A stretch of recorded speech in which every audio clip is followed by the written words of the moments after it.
हाय. Newborn बेबीसाठी डायपरचा वापर करणं किती सुरक्षित आहे याबद्दल जर तुम्ही कन्फ्युज्ड असाल तर ही आजची रील तुमच्यासाठी आहे. डायपरशी रिलेटेड बरेच मिथ्स आणि मिसकन्सेप्शन्स आहेत.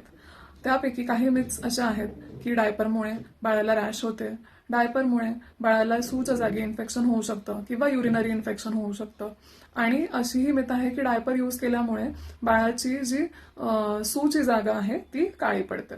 तर ह्या सगळ्या मिसकन्सेप्शन्सला आज क्लिअर करूयात. मिथ नंबर 1, डायपरमुळे रॅश होते. तर डायपर यूज केल्यामुळेच रॅश होते असे नाही. जेव्हा तुम्ही कॉटनची नापी यूज करता आणि त्यात जर बाळाने शी केली असेल आणि ती शी जर व्यवस्थित लवकर साफ केली नाही तर त्यामुळेही बाळाला रॅश होऊ शकते.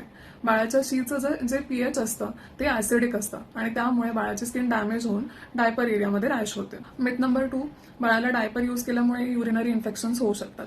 सो अगेन, जर तुम्ही डायपर सू केलेलं असू दे किंवा शी केलेलं असू दे, प्रोलॉंग पिरियडसाठी चेंज नाही केलं किंवा रेकमेंडेड टाइम फ्रेमच्या हिशोबाने चेंज नाही केलं तर तुमच्या बाळाला युरिन इन्फेक्शन होऊ शकतं. त्यानंतर मिथ नंबर 3, म्हणजे बाळाची जी डायपर एरियाची जी स्किन आहे ती डायपर यूज केल्यामुळे काळी पडते. तर जनरली आपली जी जेनायटल एरियावाली स्किन असते ती compared to rest of the body parts dark असते. याचं कारण असतं की त्या एरियाच्या स्किनमध्ये मेलानिन प्रोडक्शन जास्त असतं. सो डायपरमुळे डायपर एरियाची स्किन डार्क होते हा एक गैरसमज आहे. माझी मुलगी जेव्हा जन्मली तेव्हा ह्या सगळ्या मिसकन्सेप्शन्स ऐकून माझ्या आईचाही डायपर वापरण्याबद्दल ठाम नकार होता. पण मीरा रोडमध्ये असलेल्या पाण्याच्या टंचाईमुळे कॉटन लंगोटची तितकी हायजीन मेंटेन करता येणार नाही असे कारण सांगून मी डायपर वापरण्याची सुरुवात केली. आता माझी मुलगी 11 महिन्यांची झाली आहे आणि मागच्या 11 महिन्यांपासून रोज मी तिच्यासाठी डायपर यूज करत आहे आणि तिला एकदाही डायपर रॅश किंवा डायपरच्या जागी इन्फेक्शन्स झालेले नाही.